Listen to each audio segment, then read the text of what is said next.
तो फिर से स्वागत करता हूँ स्टैटिस्टिक्स के एक और नए वीडियो। इस वीडियो में हम मीन के बारे में बात करेंगे, जो हमने पहले भी किया था, लेकिन वो हमने बात की थी भाई कि किसी भी रॉ डेटा का मीन कैसे निकालते हैं, उसके बारे में हमने डिस्कशन किया था, है ना। तो मैं एक काम करता हूँ, एक छोटा सा एग्जांपल मैं आपको दिखाता हूँ, ठीक है। जैसे कि आपको रॉ डेटा का जो है मीन आपको निकालने आ जाए। फॉर एग्ज़ाम्पल सपोज मैंने बोला कि भाई 12, इसके बाद बोला कि 14, इसके बाद बोला कि 3, फिर बोला 4, फिर बोला 10, फिर बोला 6, फिर बोला 5, फिर बोला 7। तो यहाँ पर आपको एक रॉ डेटा देखने को मिल रहा है, ठीक है। तो तुम्हें क्या करना है, तुम्हें इसका मीन निकालना है, इस डेटा का मीन निकालना है। तो कैसे करोगे? Simply some of all observations divided by total number of observation कितने हैं? 1 2 3 4 5 6 7 8, ठीक है। तो इसका मीन निकालना तुमको आता है कैसे? Using the formula some of all observations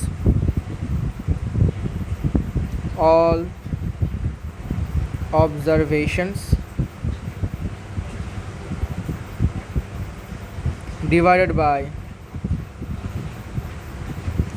total number of observation.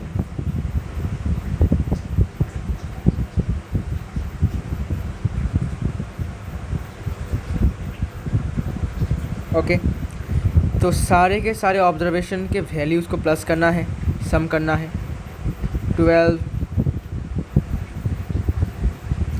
Plus 14 plus 3 plus 4 plus 10 plus 6 plus 5 plus 7 divided by total कितने ऑब्जर्वेशन हैं?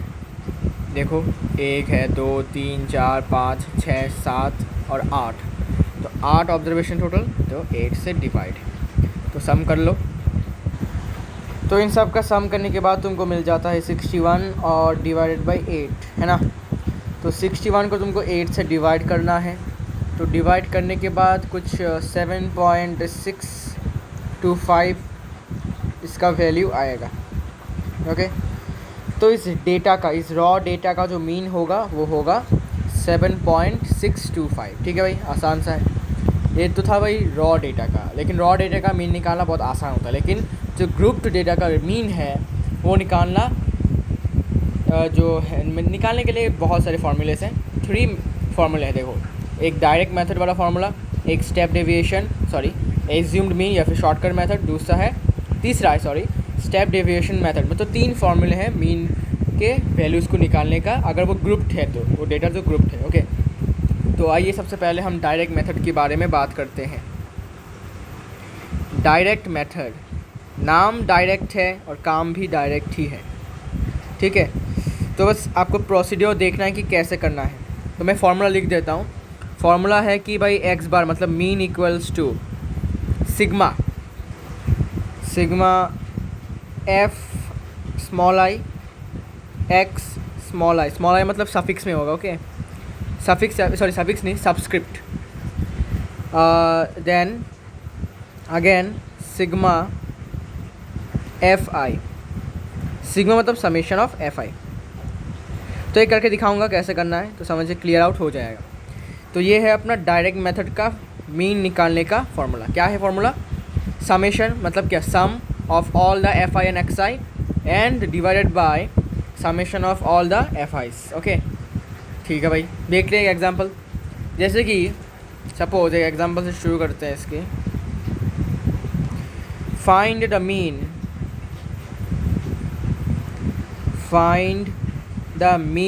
of the following observations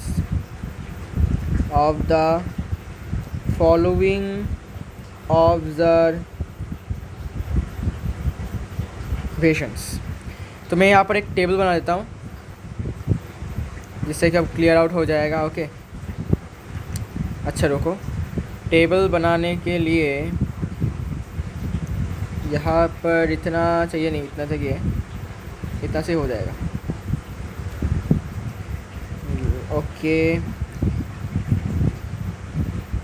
1 2 3 4 5। Okay, तो ये वाला है भाई मार्क्स का और ये वाला है भाई अपना फ्रीक्वेंसी। ओके, ये गिवन है 4, इसका फ्रीक्वेंसी है 5, ये 6, 10, 9, 10, 10, 7, 15 और ये है 8। तो सपोज एक स्कूल में एग्ज़ाम हुआ, उस एग्ज़ाम में 4 मार्क्स पाने वाले बच्चे कितने हैं? 5। मतलब 5 बच्चों को 4 मार्क्स मिला उस एग्ज़ाम में, और 6 मार्क्स कितने को मिला? 10 लोगों को, 10 स्टूडेंट्स को मिला। 9 मार्क्स कितने लोगों को मिला? कितने स्टूडेंट्स को मिला? 10 स्टूडेंट्स को मिला फिर से। और 10 मार्क्स 7 स्टूडेंट्स को मिला, और 15 जो मार्क्स हैं वो 8 स्टूडेंट्स को मिला। ठीक है, क्लियर है? अब इसका मीन कैसे निकालेंगे? अभी हमें XI और FI निकालना है ना, तो इसको हम फिर से एक और तरीके से हम इसको, अगर क्वेश्चन में ऐसा होता है, ठीक है, क्वेश्चन में ऐसा लिखा होगा, आपको सिंपली क्या करना है, आपको सिंपली एक टेबल बनाना है। कैसे दिखाता हूँ, तो एक काम करता हूँ, इसको मैं थोड़ा सा नीचे लेके आता हूँ। ओके, ठीक है, मैं यहाँ पर टेबल बना रहा हूँ, देखते जाओ।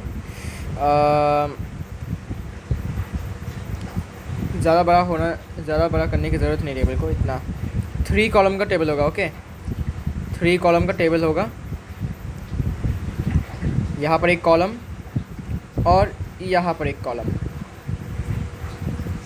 अच्छा कॉलम नहीं, सॉरी 3 रो का होगा, सॉरी कॉलम नहीं, 3 रो का होगा। और यहाँ पर एक, ठीक है। अब इसको आपको यहाँ पर लिखना है मार्क्स, ठीक है, और मार्क्स के ब्रैकेट में लिखना है आपको x, फिर सबस्क्रिप्ट में i, फिर यहाँ पर लिखना है आपको फ्रीक्वेंसी, जैसे क्वेश्चन में गिवन है, ठीक है, मार्क्स और फ्रीक्वेंसी गिवन था, तो आपको यहाँ पर ऐसे लिखना है।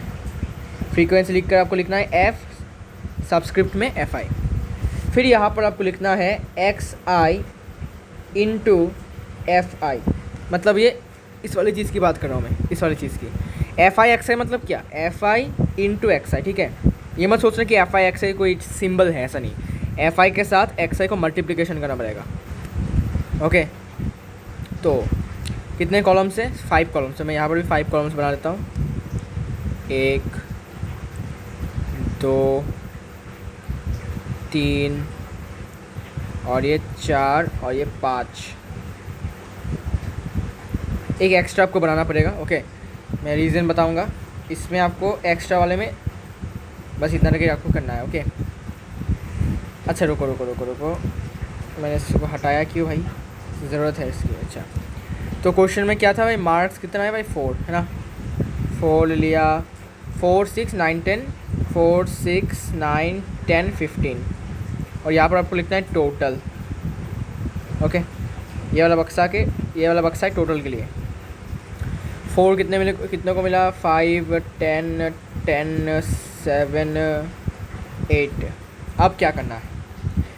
अब fi इंटू xi करो, मतलब 4 इंटू 5 करो, कितना आएगा? 4 इंटू 5 20, डायरेक्ट कर रहा हूँ, ठीक है। 6 इंटू 10 कितना आ जाएगा? 60। 9 इंटू 10 कितना आ जाएगा? 90। 10 इंटू 7 कितना आ जाएगा? 70। और 15 इंटू 8 कितना आ जाएगा? 120। इतना कर लिया, इजी है, वेरी नाइस। अब आपको करना है समेशन ऑफ fi, मतलब आपको जितने भी यहाँ पर फ्रीक्वेंसीज दिख रहे हैं उन सबको आपको प्लस करना है, उसी को हम कहते हैं समेशन ऑफ fi। तो यहाँ पर लिख लो समेशन ऑफ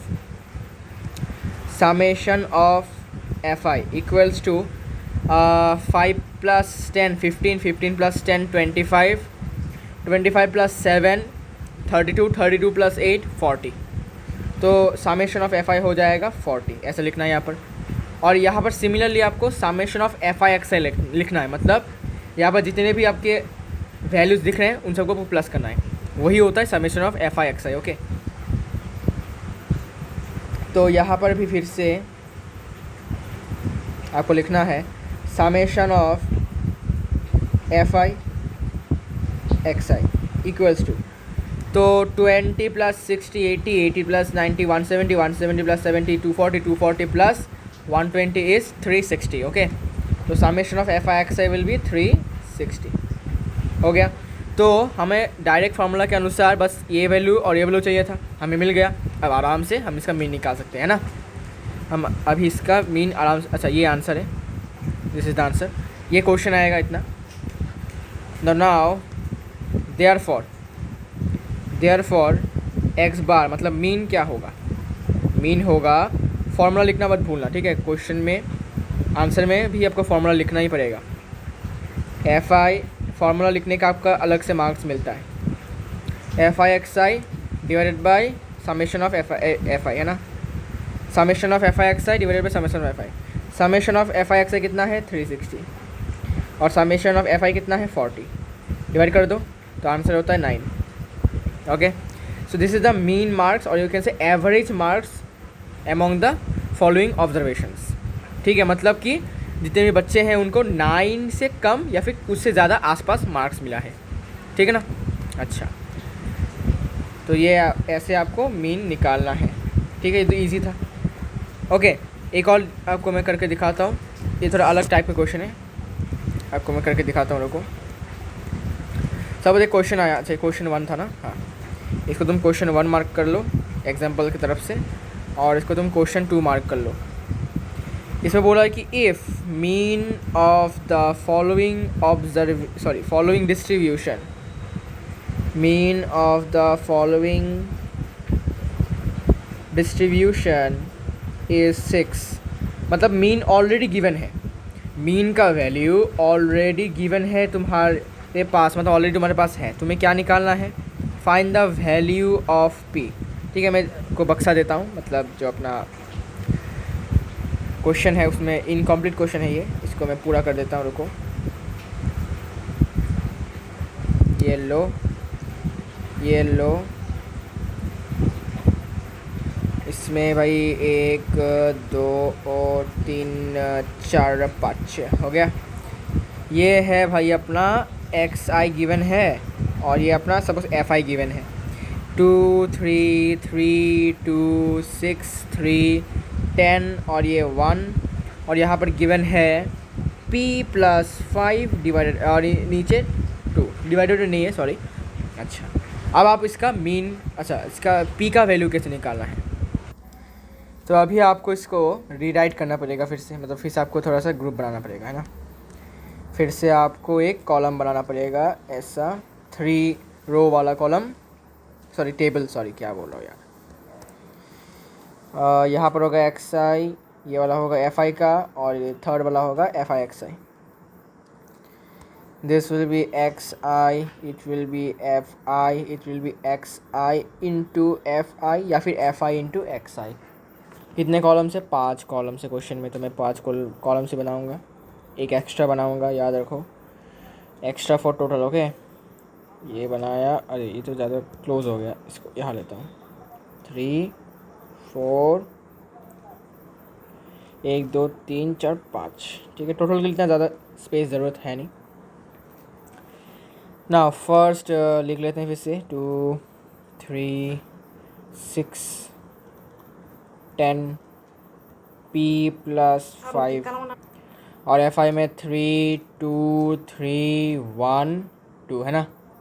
अब हमें क्या करना है, अब यहाँ लिख लो टोटल। अब एफ आई इंटू एक्स आई निकाल लेते हैं, तो 2 इंटू 3 कितना हो जाता है 6, 3 इंटू 2 कितना हो जाता है, ये भी 6, 6 इंटू 3 18, 10 इंटू 1 10, और p + 5 इंटू 2, तो देखो p + 5 इंटू 2, है ना। सो 2p + 10, ठीक है, डायरेक्ट लिख रहा हूँ, 2p + 10। Now we have to find the sigma F I and sigma F I X I. तो सिग्मा एफ आई जो होगा, सिग्मा एफ आई, तो प्लस करो फ्रीक्वेंसीज को, 3 + 2 5, 5 + 5 10 11, ओके। इट विल बी 11 या फिर 11, जो भी बोलो, इट विल बी 11। और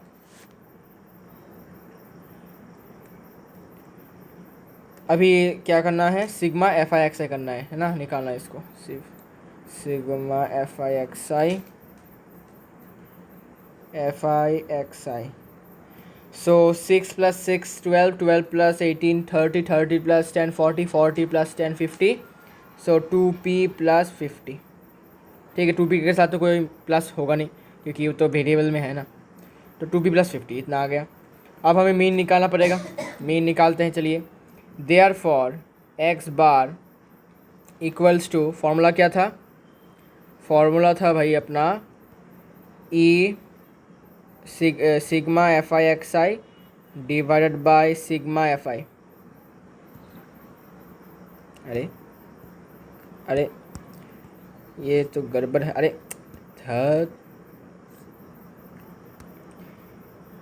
सिग्मा एफ आई, तो इसका वैल्यू कितना है 2p + 50, और इस एफ आई सिग्मा एफ आई का वैल्यू है, सिग्मा एफ आई का वैल्यू 11 है।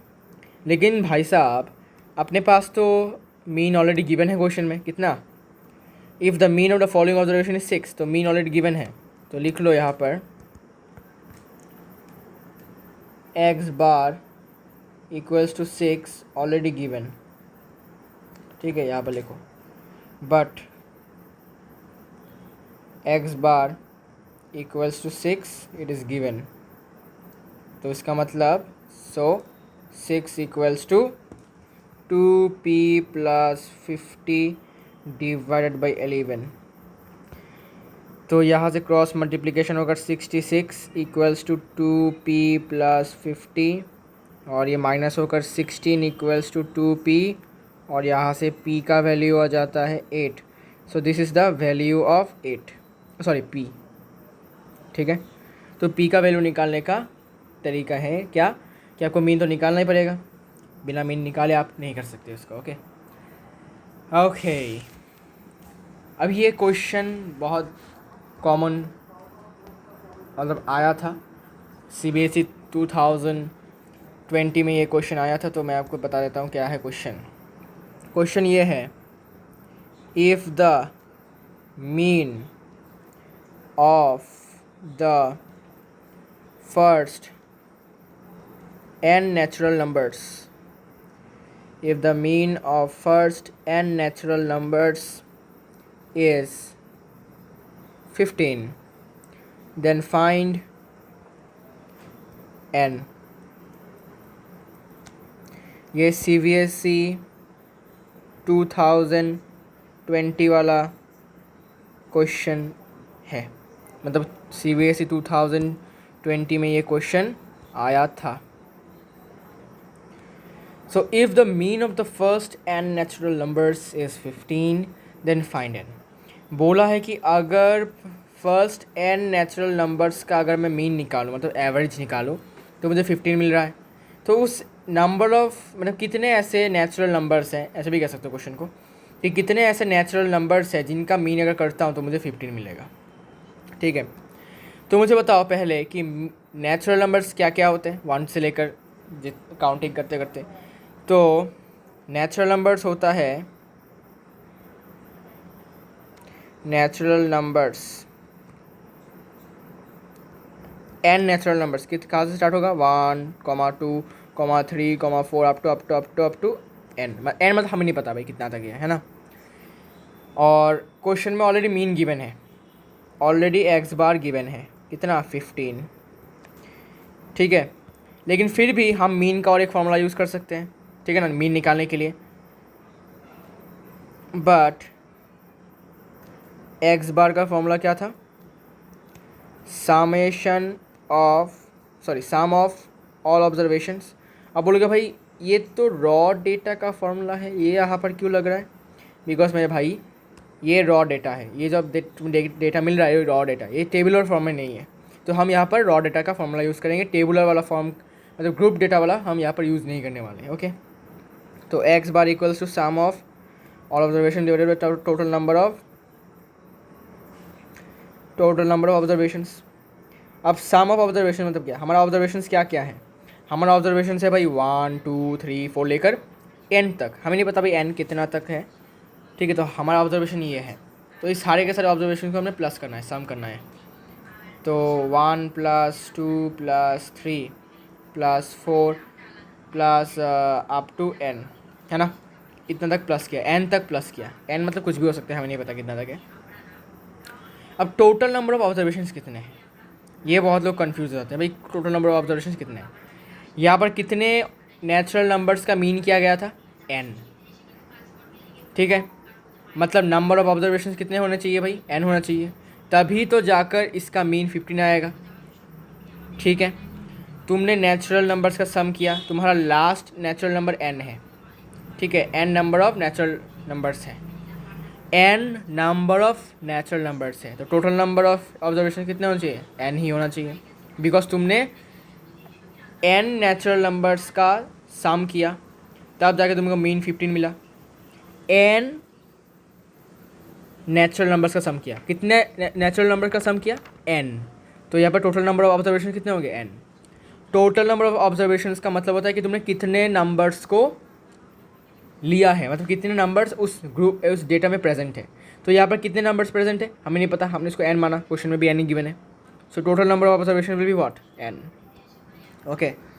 अब भाई इसका सम क्या होगा भाया, 1 + 2 + 3 + 4, इसका सम क्या होगा। तो अगर तुमने AP में अगर मेरा क्लास तुमने देखा है तो मैंने AP में बताया था कि sum of first n natural numbers का फॉर्मूला क्या था, n × n + 1/2, ये था sum of first n natural numbers का फॉर्मूला, डायरेक्ट फार्मूला। या फिर तुम AP भी यूज़ कर सकते हो, यहाँ पर तुम यहाँ पर AP यूज़ करके भी निकाल सकते हो इसका सम, बिकॉज तुम्हें तो आता ही है अभी AP, है ना। तो मैं डायरेक्ट फार्मूला लिख देता हूँ। अच्छा, x बार का वैल्यू तो 15 है ना, अच्छा रुको, हाँ ठीक है, बाद में बताऊँगा। तो इसका फॉर्मूला होगा n × n + 1/2 whole divided by 2, है ना, होल डिवाइडेड बाई 2। तो अब ये जो n है ये यहाँ पर मल्टीप्लिकेशन हो जाएगा, तो ये मल्टीप्लिकेशन क्यों होगा मैं बता देता हूँ। देखो डिवाइड मतलब क्या, रेसिप्रोकल, तो n × n + 1/2, ये रेसिप्रोकल होकर 1/n होगा, तो इसके साथ ये मल्टीप्लिकेशन होगा कि नहीं होगा, होगा, है ना, होगा ना। इसीलिए तो ये सब बात आपको थोड़ा याद रखनी है, ठीक है, क्योंकि हर एक स्टेप को आपको इलेबोरेट करने में बहुत टाइम लगेगा, ओके। तो कुछ बीच में आपको स्टेप जंप्स भी करने पड़ते हैं टू सेव टाइम। ऐसा नहीं कि आपको नहीं आता, वो स्टेप आता है, ऐसा नहीं कि आप रट्टा मार के जाने के बाद वो स्टेप आप भूल गए तो आपने स्टेप जंप करके दूसरा स्टेप लिखा जो आपको याद आ रहा था, ऐसा नहीं है, okay. It is just to save time, because time आपको कोई नहीं देगा एक्स्ट्रा, ठीक है, इसलिए इतना आया। देखो n के साथ ये कैंसिल हो गया, होने के बाद अभी क्या बचा, n + 1/2, है ना, ठीक है। तो ये वैल्यू भी मीन का वैल्यू है और ये वैल्यू भी मीन का वैल्यू है, दोनों बराबर होने चाहिए, बिकॉज दोनों सेम ही मीन के वैल्यू होने हैं, है ना। बस एक ऑलरेडी इसका वैल्यू गिवन है और दूसरा हम इसको फॉर्मूला की मदद से निकाल रहे हैं। तो अच्छा इसको यहाँ लिखता हूँ, ठीक है। अच्छा इसे लिखता हूँ, n + 1/2, n + 1/2 = 15। यहाँ से n + 1 का वैल्यू 30 और यहाँ से n का वैल्यू 29, ठीक है भाई, ठीक है भाई। तो n का वैल्यू आ गया 29, ठीक है। तो ऐसे रिलेटेड क्वेश्चंस आ सकते हैं, तो आपको खुद को प्रिपेयर करना है कि भाई जब भी ऐसे क्वेश्चंस आएंगे मैं इसको सॉल्व कर सकता हूँ, ठीक है। अब सपोज सिमिलर टाइप का क्वेश्चन मैं को देता हूँ, वहाँ पर आपको मीन निकालना है, ठीक है, और वैल्यू से निकालना है, बस एक सिंपल सा मीन निकालना है। Can you find the mean of, रुको थोड़ा सा wait, find the mean of first n odd natural numbers. तुमको first n odd natural numbers का मीन निकालना है, कैसे निकालोगे, ठीक है। तो मुझे बताओ फर्स्ट n ऑड नंबर्स क्या क्या हैं, वो देख लेते हैं पहले, तो आपको क्लियर हो जाएगा। सो n ऑड नेचुरल नंबर्स क्या क्या है, 1 से स्टार्टिंग करके 3, 5, 7 अप टू कितना n बोला है ना। और अब हम क्या करेंगे, मीन निकालेंगे। Therefore x bar equals to, ये क्या है, अनग्रुप्ड डेटा है, रॉ डेटा है। रॉ डेटा का मीन निकालने का तरीका हमें पता है, sum of all observations divided by sum of total number of observation. मैं ऑल नहीं लिख रहा, तुमको लिखना है। Okay, you have to write it. मैं नहीं लिख रहा बिकॉज मुझे टाइम सेव करना है, नहीं तो टाइम ज़्यादा कंज्यूम होने से मैं जितना भी इंफॉर्मेशन मुझे देना था वो मैं नहीं दे पाऊँगा। ओके, तो इनका सम करो, 1 + 3 + 5 + 7 plus dot dot dot dot up to n। ठीक है, अब टोटल नंबर ऑफ ऑब्जर्वेशन कितने होंगे मुझे बताओ। हम कितने ऑड नेचुरल नंबर्स का मीन निकालना चाहते हैं, हम n number of odd natural numbers का मीन निकालना चाहते हैं। अगर यहाँ पर हम 1 देते, अच्छा यहाँ पर अगर हम 10 लिखते तो तुम कितने सारे mean total number of observation कितना होता, 10 होता। क्यों भाया, बिकॉज तुमने 10 ऑड नेचुरल नंबर्स का मीन निकाला। ठीक है, मतलब तुम्हारा जो टोटल नंबर ऑफ ऑब्जर्वेशन है वो तो 10 ही होना पड़ेगा, तभी जाके तुमको 10 ऑड नेचुरल नंबर्स का मीन मिलेगा। ठीक है ना बात। तो यहाँ पर 10 की जगह पर कितना है, n है, तो तुम्हारा नेचुरल नंबर्स का जो टोटल नंबर ऑफ ऑब्जर्वेशन है वो क्या होगा, वो होगा n। ओके भाई, अब भाई साहब इसका फिर से सम कैसे निकाले समझ में नहीं आ रहा। तो AP अगर आपने किया है तो उसमें मैंने आपको बता दिया था कि sum of first n odd natural numbers का फॉर्मूला मैंने बता दिया था। बहुत सिंपल सा फॉर्मूला है, n² होता है वो। ठीक है, फॉर्मूला इज़ n²। ठीक है भाई, तो इनके जगह पर हम लिख सकते हैं n²। तो लिख लीजिए n² डिवाइडेड बाई n। तो n² डिवाइडेड बाई n कितना होता है, सिर्फ n रहेगा। And this is nothing but the sum, sorry this is nothing but the mean of the first n odd natural numbers. ठीक है, तो first odd n natural numbers का जो मीन होगा वो वही, मतलब जितने नंबर ऑफ हमने ऑड नेचुरल नंबर्स लिया है वही होगा इसका आंसर। सपोज मैंने बोला कि find the mean of 13 odd natural numbers, तो इसका मीन होगा 13 ही होगा। ठीक है, इसका मीन 13 ही होगा। तुम प्रूफ करके देख सकते हो, 1 + 3 + 5 + 7 + 9 + 11 + 13, इन सब का सम करो, इन सब का सम करो। तो ये क्या है, sum of odd natural numbers कितना था, 13, 13 का स्क्वायर कर दो। ठीक है, और तुमने कितने नंबर्स लिए, टोटल नंबर ऑफ ऑब्जर्वेशन कितने, 13, तो 13 स्क्वायर से 13 को डिवाइड किया तो 13 रहेगा, तो मीन मिल गया तुमको 13। सिंपल सा है। ओके, तो ये इम्पॉर्टेंट क्वेश्चंस आ सकते हैं, आपको इसको टिक कर लेना है भाई, ये वाला भी। ओके, अच्छा एक और ऐसा टाइप का क्वेश्चन करवाता हूँ, एक और ऐसे टाइप के क्वेश्चन से मैं आपको करवा देता हूँ। अगर अभी क्वेश्चन में बोले कि भाई अच्छा find the mean of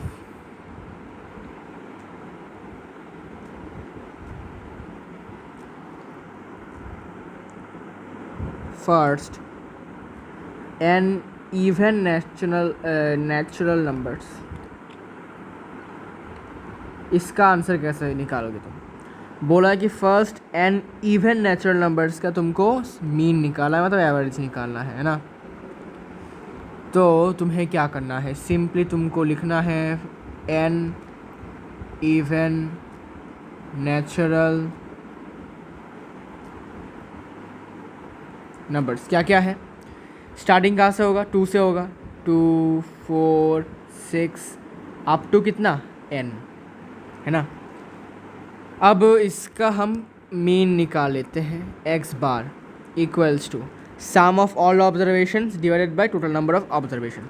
सम क्या होगा, सिंपल है, 2 + 4 + 6 + अप टू n। और टोटल नंबर ऑफ ऑब्जर्वेशंस कितने हैं, तुम्हारे लिए या फिर तुमको कितने इवन नेचुरल नंबर्स का मीन निकालना है, n। मतलब तुम्हारा जो टोटल नंबर ऑफ ऑब्जर्वेशंस होगा वो कितना होना चाहिए, n होना चाहिए। तभी तो तुम जाकर n नेचुरल और n natural n even natural numbers का मीन निकाल पाओगे, है ना। तो total number of observation must be n। अब भाई ये इसका कैसे निकाले सम, तो फिर से वही AP का ही है फॉर्मूला।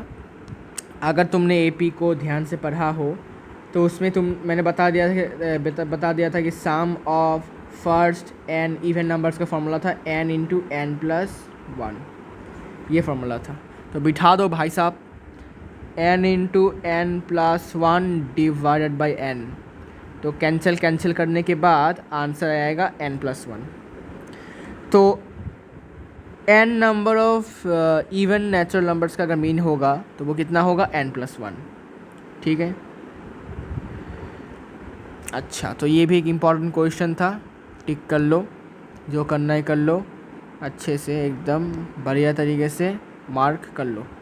ओके, प्रैक्टिस आपको करने हैं ऐसे क्वेश्चंस। तो इसके बाद हम आ जाते हैं भाई, आगे बढ़ जाते हैं। तो आगे बढ़ते बढ़ते हम अभी मिसिंग फ्रीक्वेंसी का एक क्वेश्चन करेंगे, जो बहुत ही ज़्यादा इम्पॉर्टेंट क्वेश्चन है, क्योंकि ऐसे क्वेश्चन में ही बहुत लोग फंस जाते हैं और वो समझ नहीं पाते कि कैसे निकाले। ओके, सो भाई इसका आंसर कैसे निकाले वो उनको पता नहीं होता, मतलब वो फंस जाते हैं कहीं ना कहीं। ओके, तो फंसना नहीं है, आराम से ठंडे दिमाग से आपको क्वेश्चंस को सॉल्व करना है। ठीक है, जल्दबाजी मत करो, जल्दबाजी का काम शैतान का होता है। और अभी तो हर जगह ही शैतान लोग घूम रहे हैं, मतलब मैं इंसान की बात कर रहा हूँ। अभी इंसान लोग इतने मतलब गिर चुके हैं कि शैतान से भी उनका मतलब कंपैरिजन नहीं किया जा सकता, मतलब वो शैतान से भी ख़राब हो चुके हैं ना। तो मैं हर ह्यूमन बीइंग की बात नहीं करता, तो कुछ गिने चुने। ओके, सो अभी क्योंकि कलयुग है तो ऐसा तो होना ही है, क्या ही कर सकते हैं। और कलयुग है तो भाई साहब कुछ भी हो सकता है, पाप तो होंगे ही। सोचो भाई, अभी भी गोल्डन ईयर में है। सोचो ज़रा, जब गोल्डन ईयर ख़त्म होगा कलयुग का, तब इतने पाप होंगे कि भगवान को ही अवतार लेना पड़ रहा है भाई, बताओ।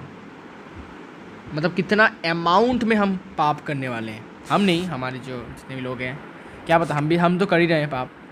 ठीक है, हर दिन हम कितने पाप करते हैं किसी को नहीं पता, कोई गिनता भी नहीं है। ठीक है, मतलब अननोइंगली बहुत लोग करते हैं। 1 2 3 4 5 6 7। ओके, 1 2 3 4 5 6 7। तो ये क्वेश्चन का टेबल है, मैं इसको दिखा देता हूँ कि कैसे क्वेश्चन में ऐसे ही रहेगा। ओके, एग्ज़ाम्स में ऐसे रहेगा, नंबर ऑफ एक्सीडेंट्स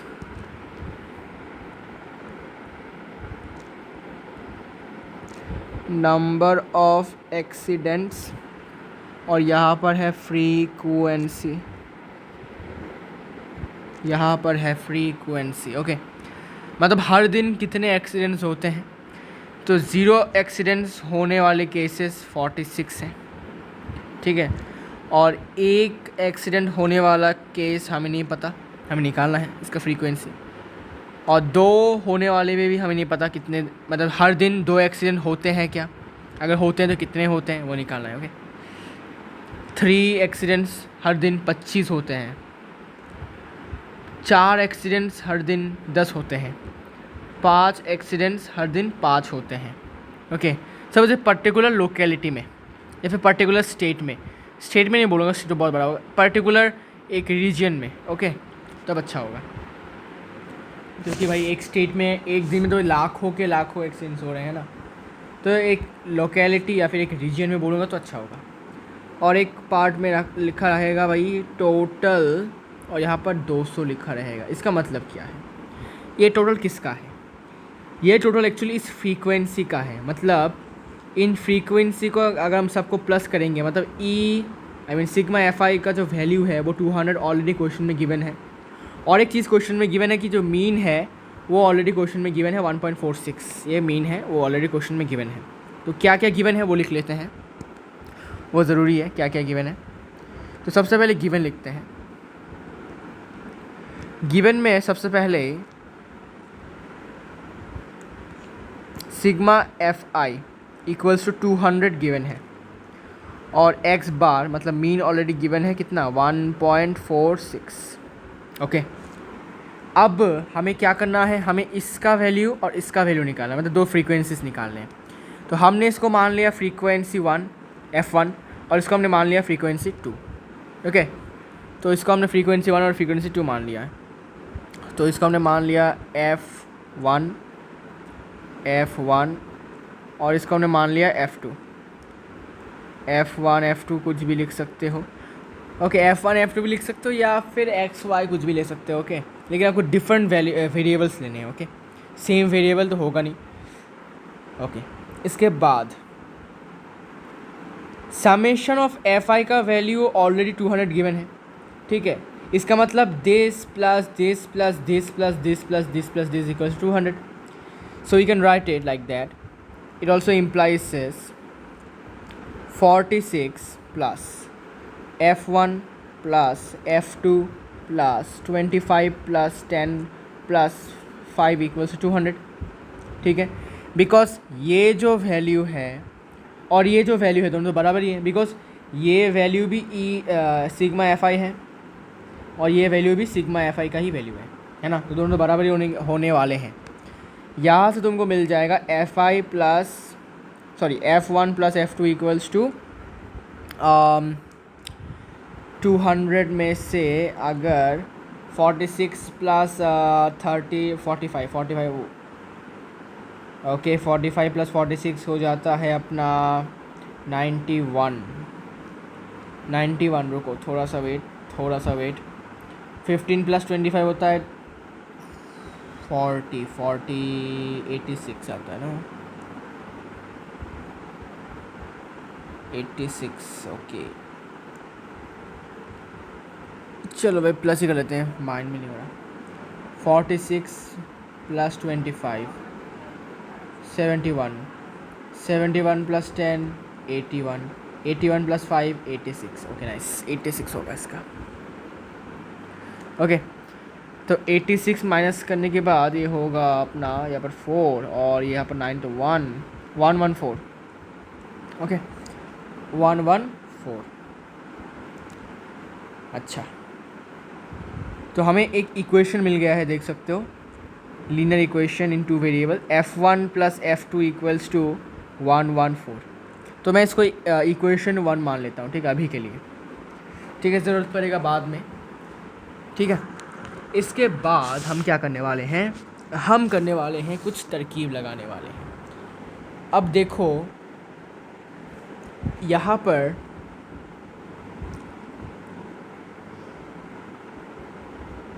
रुको ज़रा,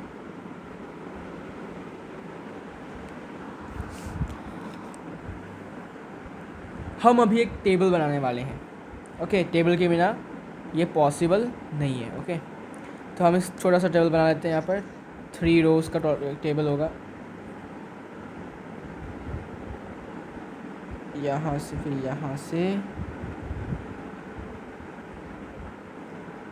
और फिर यहाँ से लेकर यहाँ तक, यहाँ से ये होगा। ठीक है भाई, तो इसमें आपको लिखना है नंबर ऑफ़ एक्सीडेंट्स जो कि होगा XI, ब्रैकेट में लिखना है। ओके XI, ये होगा फ्रीक्वेंसी मतलब FI,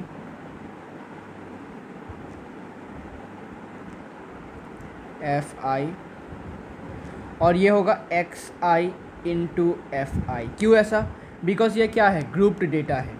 तो ग्रुप्ड डेटा में तुमको क्या यूज़ करना पड़ेगा, डायरेक्ट मेथड। ठीक है, ग्रुप्ड डेटा में हम डायरेक्ट मेथड यूज़ करेंगे क्योंकि हमने अभी तक डायरेक्ट मेथड ही सीखा है ना। कितने कॉलम से भाई साहब, 1 2 3 4 5 6 6 कॉलम्स है। ओके ठीक है 6 कॉलम्स है ना। 1 2 इसके बाद 3 4 5 और ये अपना 6। ओके 6 हो गया। एक एक्स्ट्रा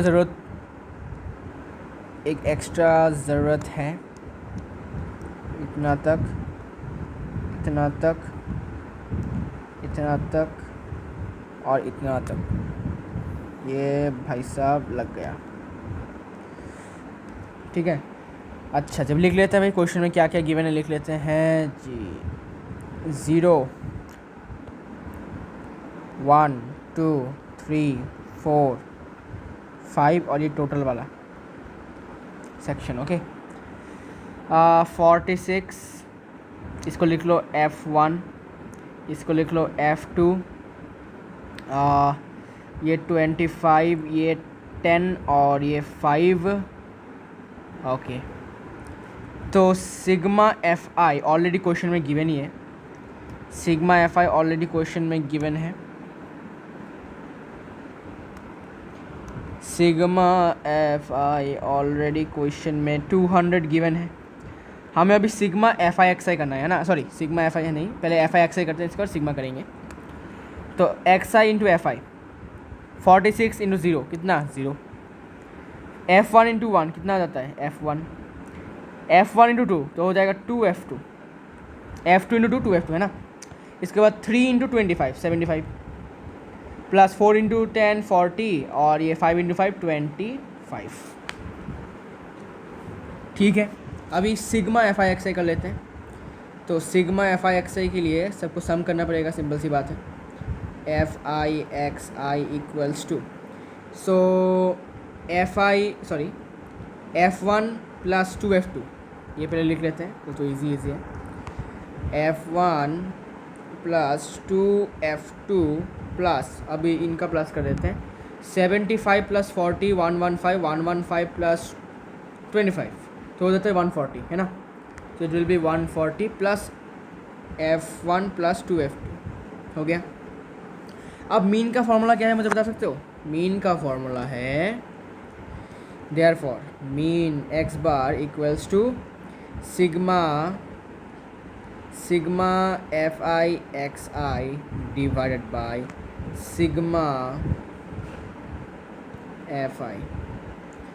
सिग्मा FI XI का वैल्यू है F1 plus F2 plus 2F2 लिखना भूल गया sorry plus 2F2 plus 140 divided by 200। Okay लेकिन मीन ऑलरेडी गिवन है 1.46 तो इसकी जगह पर लिखो बट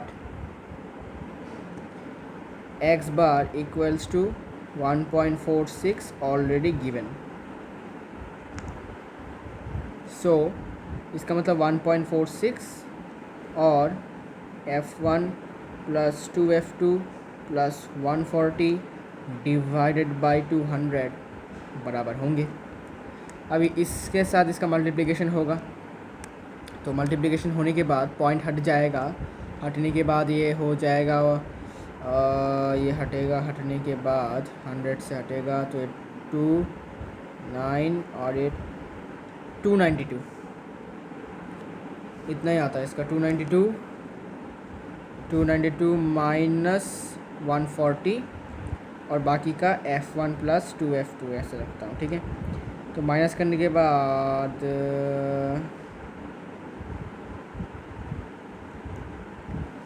152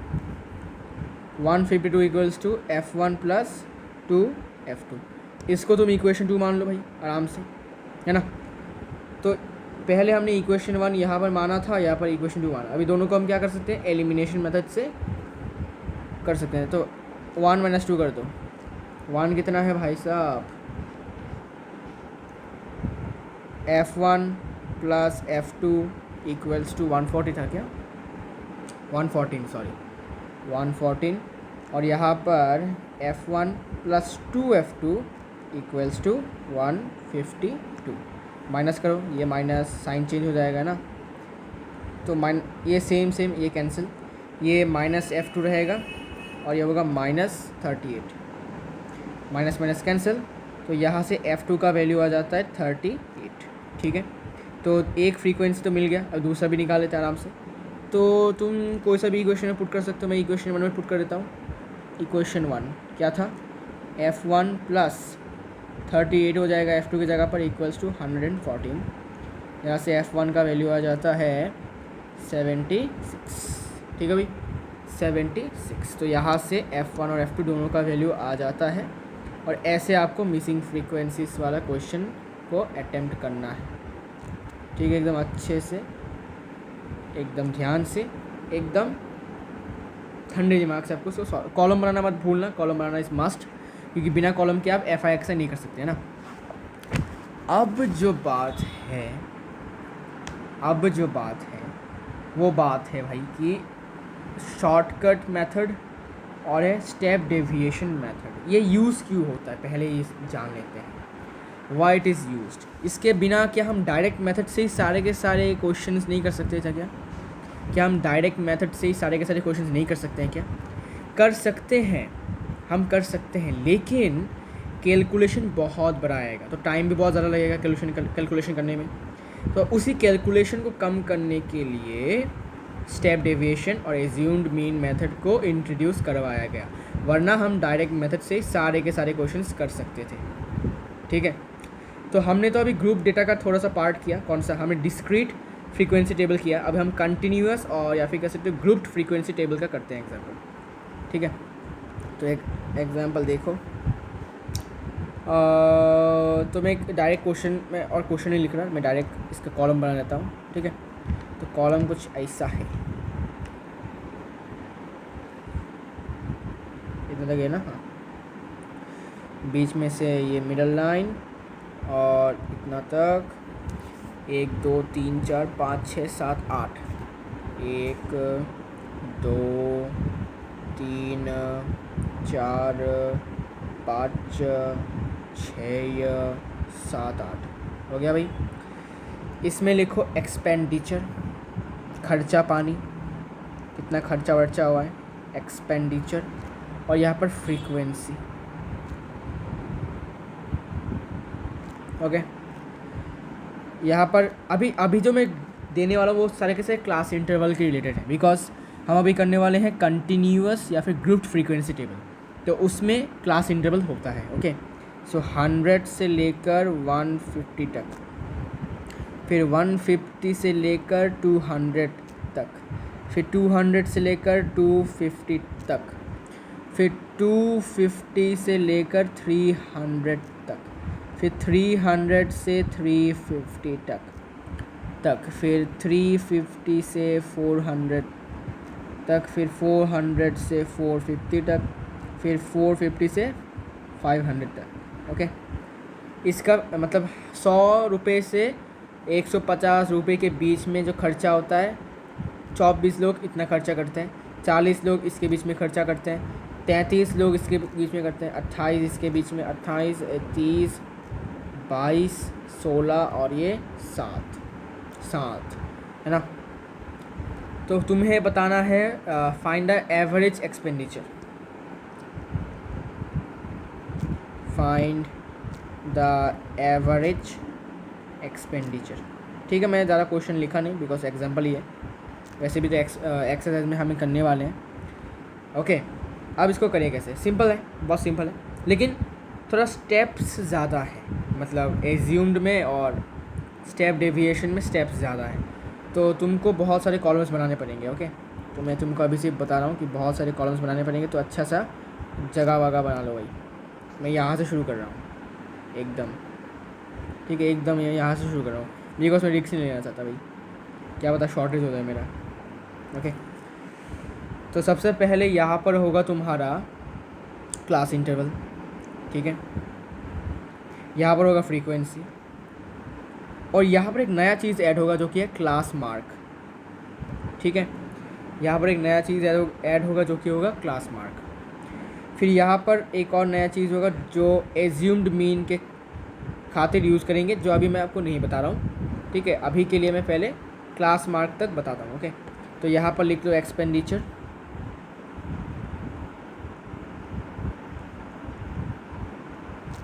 यहाँ पर होगा अपना फ्रीक्वेंसी, यहाँ पर होगा अपना क्लास मार्क। अभी क्लास मार्क निकालने का क्या ज़रूरत है यार, क्या ज़रूरत है?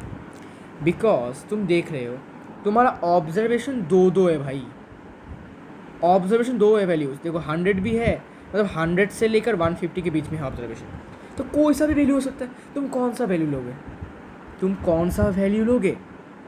इसी कारण से क्लास मार्क या फिर मिड वैल्यू को इंट्रोड्यूस करवाया गया, जिससे कि तुम इस दो मतलब जितने भी वैल्यूज़ हैं 100 से लेकर 150 के बीच में, उनके बीच में एक मिडल वैल्यू तुम मतलब लोगे, तुम्हें लेना पड़ेगा। ओके, वरना तुम इस क्वेश्चन को सॉल्व कर नहीं सकते। इसीलिए क्लास मार्क को इंट्रोड्यूस करवाया गया। क्लास मार्क क्या करता है, इस क्लास इंटरवल की मिड वैल्यू को उठा लेता है। कैसे? फॉर्मूला तो आपको पता ही है, क्लास मार्क का फॉर्मूला क्या है, upper limit plus lower limit by 2। तो पहले मैं कॉलम बना लेता हूँ। कितने कॉलम से भाई? 8 कॉलम से भाई साहब। 1 2 3 4 5 6 7 और ये 8। ठीक है, एकदम परफेक्ट। ठीक है भाई, एकदम परफेक्ट। ठीक है, हाँ जी, एक एक्स्ट्रा ड्रॉ कर लो। ठीक है, एक एक्स्ट्रा ज़रूरत पड़ता है भाई, एक एक्स्ट्रा ज़रूरत पड़ता है। इसमें कुछ अभी टिक पिक मत करो, बाद में बताऊंगा क्या टिक करना है। ठीक है, अब देखो एक्सपेंडिचर जैसा क्वेश्चन में गिवन है वैसा लिखो। 100 to 150, 150 to 200, 200 to 250, 250 to 300, 300 to 350। ठीक है, अब आसान है यार, स्टैटिस्टिक सबसे आसान है। फार्मूला लगा और आंसर आ गया। ठीक है, लेकिन फार्मूला लगाना मतलब ऐसा नहीं कि जो अंधाधुंध फार्मूला लगा दिया आंसर तो आ ही नहीं रहा, ऐसा नहीं है। सीक्वेंस है यार, सब कुछ का सीक्वेंस है। इतना तक है ना। तो फ्रीक्वेंसी लिख लो भाई जो क्वेश्चन में गिवन है। 24 40, फिर 33, 28, इसके बाद 30, इसके बाद 22, 16 और 7। अब तुमको क्लास मार्क निकालना है और यही होगा तुम्हारा XI मतलब ऑब्जर्वेशन। तुम इस क्लास के बीच में तुम उसका मीड वैल्यू उठाते हो, जिससे कि तुमको एक तरफा पता चल जाए कि हाँ भाई इनके बीच में मतलब एक्सपेंडिचर जो है, अगर तुम एक्सपेंडिचर का जो मिड वैल्यू निकालते हो, मतलब इस क्लास इंटरवल का जो मिड वैल्यू निकालते हो, तुमको पता रहेगा कि इस मिड वैल्यू के आसपास ही इन लोगों का एक्सपेंडिचर होगा। ठीक है, कम ज़्यादा हो सकता है लेकिन इसके आसपास ही होगा। ठीक है, तो ये this is the you can say almost accurate value to take while doing the you can say solving the question. ठीक है भाई, इसलिए क्लास मार्क लिया जाता है। तो class mark will be our XI। ठीक है, तुम इसको XI मत पकड़ लेना, ये XI नहीं है, क्लास मार्क होगा इसका XI। तो क्लास मार्क का फॉर्मूला 150 प्लस 100 250 डिवाइडेड बाई 2 मतलब 125। ओके, इसके बाद बाकी का तुमको करना ही नहीं पड़ेगा। तुम डायरेक्ट तुमको देखो 100 से लेकर 150 के बीच में गैप कितना है, मतलब डिफरेंस कितना है। कितना डिफरेंस? 50 का है। बस इसमें 50 प्लस करते जाओ, ऐसे ऐसे करते 50 प्लस करते जाओ, आंसर आ जाएगा। 125 प्लस 50 175, इसमें प्लस 50 करो 225, इसमें प्लस 50 करो 275, इसमें प्लस 50 करो 325, इसमें प्लस 50 करो 375, इसमें प्लस 50 करो 425, इसमें प्लस 50 करो 475।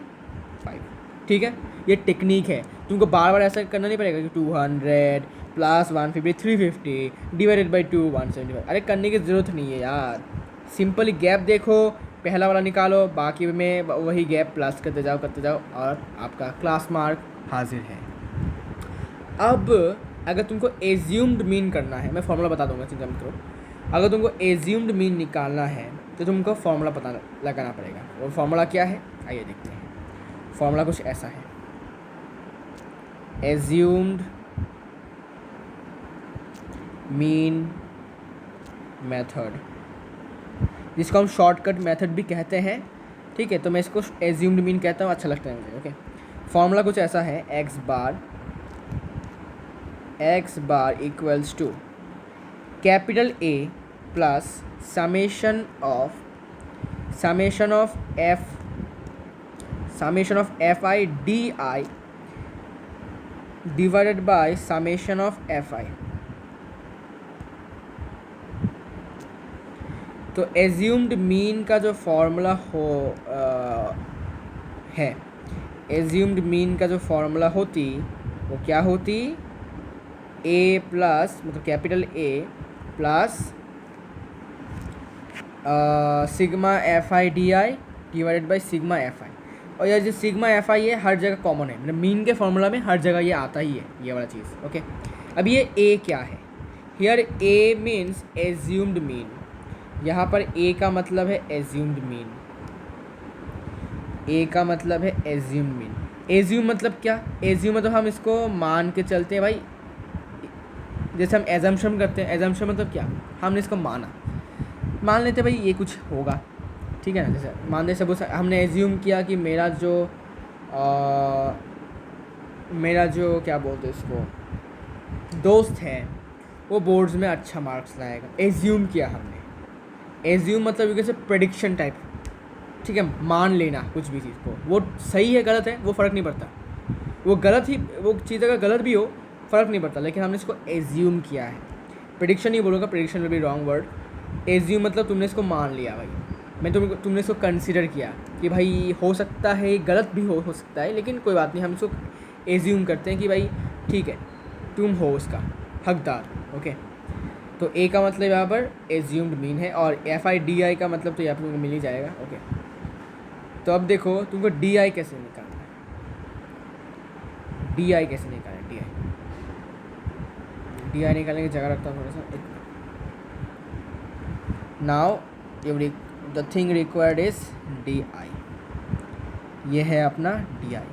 तो डी आई का भी एक फॉर्मूला है, क्या फॉर्मूला देखते हैं, D I equals to X I minus A. अभी ए का वैल्यू क्या है भाई साहब, यही तो नहीं पता ना। ए का वैल्यू है एज्यूम मीन। मुझे बताओ, अगर तुम इस क्वेश्चन का मीन निकाल लेते हो सपोज, तो तुम्हारा मीन जो है वो किस वैल्यू के मतलब कहाँ से आएगा वो। तुम बोलोगे भाई मीन जो है यहाँ से ही आएगा, है ना, मीन तो यहाँ से ही आने वाला है ना भाई। तो हमने क्या किया, हम किसी भी वैल्यू को यहाँ से किसी एक वैल्यू का हम मीन पकड़ लेते हैं, इसी को कहते हैं हम एजम्पशन। जैसे हम कहते हैं ना, let us assume that this number is irrational या फिर रैशनल, सर ये शॉर्टिंग रैशनल होता है। हम मान लेते हैं कि भाई ये नंबर रैशनल है, फिर प्रूफ करते हैं कि नहीं हमारा एजम्पशन रॉन्ग है, हमने गलत माना था, ये तो इरेशनल था। वैसे ही यहाँ पर भी आप कोई सा भी नंबर, तो 125 को भी एज्यूम मीन मान सकते हो। इस क्वेश्चन का मतलब तुम ये मान सकते हो कि भाई 125 जो है वो होने वाला मीन है, मतलब इस क्वेश्चन को सॉल्व करने के बाद तुमको जो मीन मिलेगा वो 125 है। तुम ऐसा तुम एज्यूम करते हो, ठीक है। तो तुम कोई सा भी मान सकते हो, डिफरेंट स्टूडेंट्स डिफरेंट मानेंगे। सपोज किसी ने ये माना, किसी ने ये माना, किसी ने ये माना, किसी ने ये माना, डोंट वरी, तुम्हारा आंसर सबके साथ सेम आएगा। तुम कोई सा भी वैल्यू ले लो भाई, नाम ही एज्यूम्ड है, कोई भी कैसा भी एजम्पशन कर सकता है, कोई दिक्कत वाली बात नहीं है, ओके। तो I will recommend to take the middle most value, okay. मतलब सबसे मिडल मोस्ट वैल्यू लेने का मैं आई एम रिकमेंडिंग कि तुम मिडल वाला वैल्यू ही लो। तो मैंने 275 को एज्यूम्ड मीन माना। तो डी आई का वैल्यू निकालने के लिए क्या करना पड़ेगा, x I minus A. X आई को निकाल के दिखाता हूँ। तो एक्स आई मतलब 125 और ए कितना है 275, तो माइनस करो 125 माइनस 275, तो माइनस में आएगा आंसर, वो होगा -150, ठीक है। फिर अभी x I minus A, x I minus ए, तो 175 माइनस 275 होता है -100। फिर 225 माइनस ए का वैल्यू 275, तो होता है -50। अभी एक्स आई कौन सा है, एक्स आई भी 275 है और एज्यूम्ड मीन भी 275 है, तो 275 माइनस 275 विल बी 0। फिर एक्स आई कितना है 325, 325 माइनस 275 कितना हो जाता है, हो जाता है अपना 50। इसके बाद 375 माइनस 275 मतलब एज्यूम मीन हो जाता है अपना 100। फिर 425 माइनस 275 हो जाता है अपना 150। फिर 475 माइनस 275 हो जाता है अपना 200। ओके, अब तुम गौर से देखो 150 150 यहाँ पर 0, फिर से यहाँ पर 50 100 150, मतलब इसका पैटर्न जो है हमेशा तुम्हारा सेम आएगा। यहाँ पर माइनस में होगा, यहाँ पर प्लस में होगा, और यहाँ पर एक्स्ट्रा हो भी सकता है, ठीक है, वो मैटर नहीं करेगा। बट अगर तुम्हें दिखा कि भाई ये वाला पार्ट और ये वाला पार्ट का जो सीक्वेंस है, पैटर्न है, वो सेम नहीं आया, मतलब तुम्हारा आंसर गलत है। तुमने जो मतलब यहाँ पर कैलकुलेशन क्लास मार्क किया है वो गलत आया है। ओके, तो डी आई मिल चुका है। अब हमें क्या करना है, एक फार्मूला के अनुसार हमें एफ आई डी आई निकालना है। एज्यूम मीन हमें मिल गया, 275 हमने माना था एज्यूम मीन, और सिग्मा एफ आई तो हम निकाल सकते हैं यहाँ पर, तो सिग्मा एफ आई निकाल लेते हैं। अच्छा, ये तो एफ आई है अपना, फ्रीक्वेंसी अपना एफ आई है, इसको लिखो एफ आई, तो सिग्मा ऑफ एफ आई लिख लेते हैं।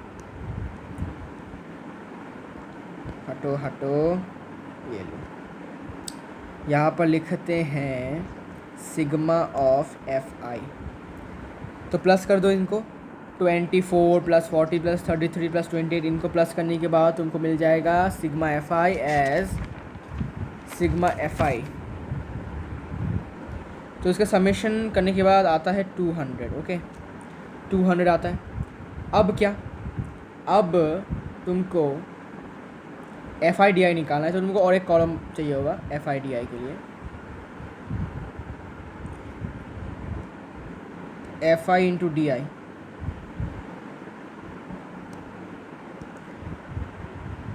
F I into D I मतलब फ्रीक्वेंसी इंटू डी आई, ठीक है। तो अब गौर से देखो यहाँ पर, अब तुम गौर से देखो यहाँ पर 24 इंटू 150, भाई बहुत बड़ा कैलकुलेशन है, टाइम नहीं है हमारे पास इतना बड़ा कैलकुलेशन करने का, है ना, इतना बड़ा कैलकुलेशन करने का टाइम हमारे पास नहीं है। So we will do what, we will going to introduce another method, step deviation method. उसमें आपको और भी इजीली ये करना, मतलब और भी इजीली हो जाएगा, और इतना कॉम्प्लेक्स कैलकुलेशन करने की ज़रूरत नहीं है। तो मैं फिर भी कर देता हूँ इसको यूजिंग एज्यूम्ड मीन मेथड। सो 24 इंटू 150 हो जाता है -3600। फिर 40 इंटू -100 हो जाता है -4000। ओके, फिर 33 इंटू -50 हो जाता है -1650। फिर 28 इंटू 0 तो 0 ही होगा, है ना। फिर बाकी का देखते हैं कितना है, 30 इंटू 50, 30 इंटू 50 होने से 1500। फिर 22 इंटू 100 तो 2200। फिर 16 इंटू 150 करने से 2400। फिर 7 इंटू 200 करने से 1400। ओके, अब एफ आई डी आई का तुमको फिर से समेशन भी करना है, तो बहुत लेंथी प्रोसेस है, यू कैन से। तो therefore X I X dash equals to A plus, अच्छा ए लिखने की ज़रूरत नहीं, और ए कितना है, ए डायरेक्ट लिख लो 275। ओके, ए है 275 plus summation of F I D I. अब summation of F I D I लिखो, सबका सम करो। ओके, मैं कर देता हूँ, चिंता मत करो, मैं कर देता हूँ, चिंता नहीं करने का। Summation of F I D I, F I D आई, तो माइनस, अच्छा रुको पहले प्लस का करता हूँ, 1500 प्लस 2200 प्लस 2400 प्लस 1400, ठीक है। फिर माइनस 3600, फिर माइनस 4000, फिर माइनस 1650। तो ये आ जाता है अपना -1750, ओके। ये आ जाता है अपना -1750। अब देखो क्या होता है, हमें समेशन FI/DI मिल चुका है, समेशन FI मिल चुका है, A भी है हमारे पास, तो अब हम फॉर्मूला में यूज़ कर सकते हैं। तो it will be ink change कर लेता हूँ, -1750 डिवाइडेड बाई 200, ठीक है। तुम्हें क्या करना है, पहले तुमको इस फ्रैक्शन को पार्ट को सॉल्व करना है। तुम डायरेक्टली LCM लेके इसको करने की ज़रूरत नहीं है कि तुम पागलों की तरह 200 को LCM लिया, फिर इसके साथ 200 को मल्टीप्लिकेशन किया, फिर माइनस ऐसे करके। अरे भाई फालतू की चीज़ें क्यों कर रहे हो, डायरेक्ट इस फ्रैक्शन को सॉल्व करो, फिर जितना आएगा प्लस कर दो, है ना। तो 1750 डिवाइडेड बाई 200 करने से -8.75, 275 माइनस 8.75। सो 275 से जब तुम 8.75 को माइनस करोगे तो तुमको मिलेगा 266.25, और ये है तुम्हारा mean using assumed mean method. अभी तुम्हें मैं अभी सेम मीन का वैल्यू निकाल के दिखाऊंगा स्टेप डेविएशन मेथड से, ठीक है। और वही होगा लास्ट टॉपिक हमारे इस वीडियो का, नहीं तो वीडियो ज़्यादा लेंथी हो जाएगा तो आपको प्रॉब्लम होगा, ओके। अब तुम्हें मैं यहाँ पर ही करके दिखाता हूँ कैसे करना है, ठीक है। यहाँ पे और भी कॉलम्स बाकी है, तो मैं को बता देता हूँ कि एज्यूम मीन मेथड में क्या क्या कॉलम्स इसमें ज़रूरी है। सबसे पहले एक्सपेंडिचर वाला कॉलम तो रहेगा ही, फिर फ्रीक्वेंसी वाला कॉलम तो ऑब्वियसली रहेगा, ये तो मैंडेटरी है। ये वाला तो यूनिवर्सल, ये भी यूनिवर्सल। क्लास मार्क कब यूज़ करोगे, जब ग्रुप डेटा होगा, जब ग्रुप्ड डेटा होगा, और क्लास इंटरवल वाला ग्रुप डेटा होगा। ऐसा नहीं कि डिस्क्रीट वाला के लिए डायरेक्ट मेथड है तुम्हारे पास। अगर क्लास इंटरवल वाला है तो तुमको क्लास मार्क निकालना ही पड़ेगा, और क्लास मार्क ही होगा हमारा XI। फिर अगर तुमने एज्यूम्ड मीन मेथड से करना है तो तुमको DI निकालना है, DI का फॉर्मूला XI माइनस A, और फिर तुमको FI/DI निकालना है। बस ये है एज्यूम मीन का। तो मैं तुमको यहाँ पर लिख देता हूँ,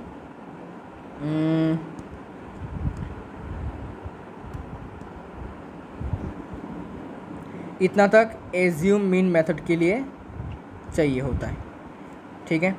अभी स्टेप डेविएशन मेथड के लिए क्या क्या चाहिए, तो मैं पहले फॉर्मूला लिख देता हूँ तो तुमको समझ में क्लियरली आ जाएगा। तो आइए, step deviation method, step deviation method का फॉर्मूला है mean equals to x bar equals to assumed mean plus summation of FI/UI divided by summation of FI into H। अब ये H क्या है, H है अपना क्लास साइज़। मैंने आपको बताया था, पहले भी दिखाता हूँ आपको। कहाँ हो भाई साहब, यहाँ कहीं पर लिखा था ना मैंने, क्लास साइज़ वाइज जो भी है फालतू की चीज़ें, है ना। ये रहा क्लास साइज़, ठीक है। इसको कई बुक्स में क्लास लेंथ भी लिखा जाता है, क्लास विड्थ भी लिखा जाता है, ओके। तो कंफ्यूज नहीं होने का है, सबका सेम ही फॉर्मूला है। अच्छा, तो यहाँ पर मैं लिख देता हूँ कि क्या मतलब है। तो यहाँ पर H का मतलब है क्लास साइज़, या फिर क्लास लेंथ, या फिर class width, okay. Class size और क्लास विड्थ और क्लास लेंथ, ओके। तो UI नया टर्म मिला है हमें, है ना। तो हमें अभी क्या करना है, एज्यूम मीन तो ऑलरेडी है ही, तो हमारा एज्यूम मीन अभी भी यही है, ओके। हमने इसको ही एज्यूम मीन माना। अभी हमें चाहिए यू आई, तो हम एक कॉलम बनाते हैं, एक और कॉलम, तो ये है कॉलम यू आई का। ओके, सो यू आई, अरे यू आई, इसका फॉर्मूला है x I minus A by H. ठीक है, x I minus A by H, तो एक्स आई है भाई अपना ये। ओके, अच्छा तुम इसको इग्नोर करो अभी के लिए, अभी के लिए इसको इग्नोर करो, इसकी ज़रूरत नहीं है अभी के लिए, अभी के लिए इसका ज़रूरत नहीं है। ओके, तो एक्स आई है ये माइनस ए कौन सा है ये, divided by class size. Class size मतलब क्या, upper limit minus lower limit, कितना होता है 150 minus 150, so 125 minus 275 divided by 50 कितना होता है, ये होता है -3। मैं डायरेक्ट कर रहा हूँ, ठीक है।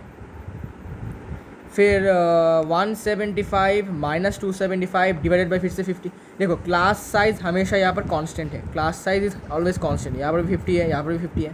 ओके, तो क्लास साइज चेंज नहीं होता, तो यहाँ पर होगा -2। फिर 225 माइनस 275 डिवाइडेड बाई 50 होता है -1। फिर देखो 275 माइनस ए कौन है, ए भी 275 ही है, तो 275 माइनस 275 0 डिवाइडेड बाई 50 कितना होता है, 0 ही होता है। ओके, इसके बाद यहाँ पर फिर से पैटर्न सेम होगा, देखो 325 माइनस 275 डिवाइडेड बाई 50 ये होता है 1। फिर 375 minus 275 divided by class size मतलब 50 होता है 2। फिर 425 माइनस 275 डिवाइडेड बाई 50 होता है 3। तो तुम पैटर्न देखो 3 2 1 1 2 3, पैटर्न सेम, पैटर्न ठीक है, मतलब तुम्हारा आंसर ठीक है। इसके बाद क्या बाकी है भाई, 475 माइनस 275 डिवाइडेड बाई 50 होता है अपना 4। ओके, ठीक है भाई। अच्छा, यू आई मिल गया, अभी हमें एफ आई यू आई निकालना है। Okay, F I U I, तो F I into you I, F I into you. अच्छा रुको, इसको मैं एज्यूम मीन को मैं एक्चुअली यहाँ से इंक्लूड करता हूँ। ओके, ये वाला पार्ट ही सिर्फ एज्यूम मीन के लिए है। रुको थोड़ा सा वेट,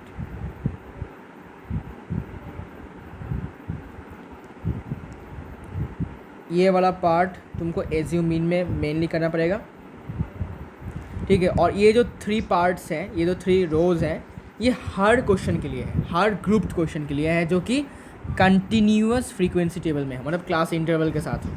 डायरेक्ट मेथड की बात यहाँ पर मैं नहीं कर रहा। ओके, अब स्टेप डेविएशन में और ये ऐसे 2 स्टेप्स रहेंगे, स्टेप डेविएशन में ये 2 स्टेप्स, ठीक है।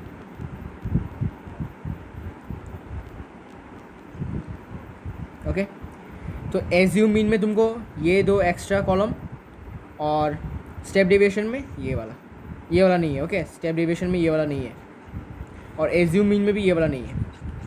ओके जी, ठीक है। अभी F I into you I, F I मतलब ये, और यू आई क्या है ये, आप देखो कितना ईजी कैलकुलेशन है, 24 इंटू 3 -3, ईजी एकदम, तुम ब्रेन में ही कर सकते हो इसका कैलकुलेशन, एकदम ईजी, ठीक है ना। तो ये हो जाता है -72, फिर 40 इंटू -2 हो जाता है -80, फिर 33 इंटू -1 होता है -33, फिर 28 इंटू 0 होता है 0, फिर 30 इंटू 1 होता है 30, फिर 22 इंटू 2 होता है 44, फिर 16 इंटू 3 होता है 48, फिर 7 इंटू 4 होता है 28, है ना। मिल गया सब कुछ। अब क्या करना है, अब तुमको करना है summation of F I U I, ठीक है। तो summation of F I U I यहाँ पर कर देता हूँ आपको। आइए जी, आपका summation of F I U I कर लेते हैं। तो summation of F I U I, तो पहले प्लस वाले करता हूँ, 30 प्लस 44 प्लस 48 प्लस 28 करने से 150 आता है। 150 माइनस 33 माइनस 80 माइनस 72 कितना आता है भाई, -35 आता है। ओके, ये आता है -35। ओके, अब हम इसको यहाँ पर बिठा सकते हैं इस फॉर्मूला में।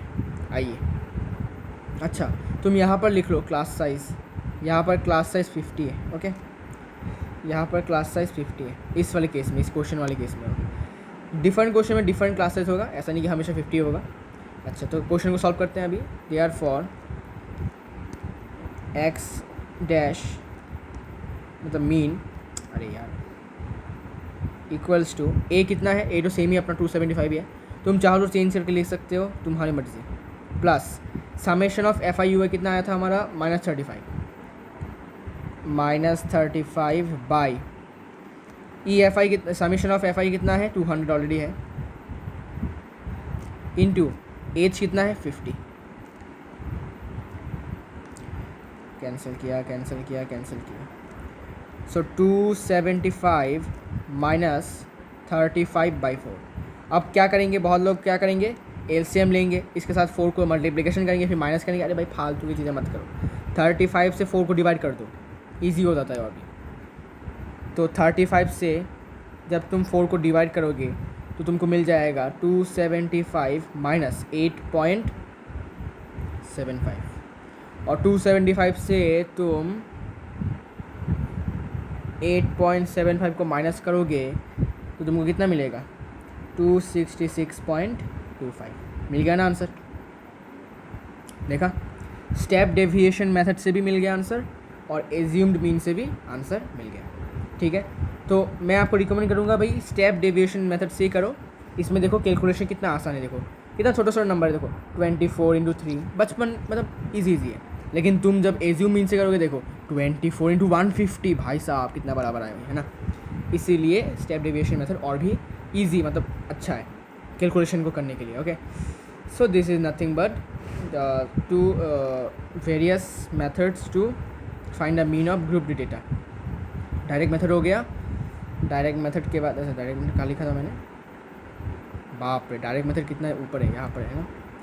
डायरेक्ट मेथड हो गया, इसके बाद अपना एज्यूम मीन मेथड यहाँ पर हो गया एक साथ, एज्यूम मीन और स्टेप डेविएशन मैंने एक साथ करवा दिया। ओके, तो मिलते हैं नेक्स्ट वीडियो में। नेक्स्ट वीडियो में हम मीडियन के बारे में बात करेंगे। ओके।